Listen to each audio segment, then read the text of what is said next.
Hello everyone, எல்லோரும் எப்படி இருக்கீங்க? இன்றைக்கி ஒரு டின்னர் டைம் விலாக் தான் பார்க்க போகிறீங்க.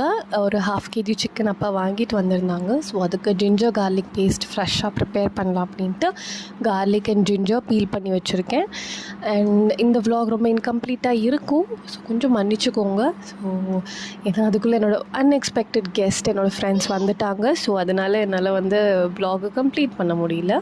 ஸோ ஜிஞ்சர் கார்லிக் பேஸ்ட்டாக இருக்க போயிட்டு என்னடா சிக்கனுக்கு வந்திருக்குதுன்னு பார்க்குறீங்களா? அதை அரைச்சி அந்த பக்கம் வச்சுருக்கேன். இது நான் கொஞ்சம் சிக்கன் நாளைக்காக எனக்கு சில்லி சிக்கனுக்காக மேரினேட் பண்ணி வச்சுருக்கேன். என்னோட ஜிஞ்சர் கார்லிக் அரைக்கி போயிட்டு சிக்கன் அரைச்சிட்டு வந்திருக்கீங்க பார்க்குறீங்களா? இது நான் ஒரு புது டிஷ், அதாவது புது டிஷ் இல்லை, நம்ம எல்லாருக்குமே ரொம்ப பரிச்சிதமான மதுரை கறி தோசை ப்ரிப்பேர் பண்ணுறதுக்காக இந்த ஜிஞ்சர் கார்லிக் பேஸ்ட் கூட நான் கிரைண்ட் பண்ணி வச்சுருக்கேன். ஸோ இங்கே நான் என்ன பண்ணுறேன் அப்படின்னா, சிக்கன் கிரேவி பண்ணுறதுக்காக ஆயிலில் கொஞ்சம் ஷாலட்ஸ் அண்ட் கொஞ்சம் அனியன் போட்டு சாட்டே பண்ணிவிட்டு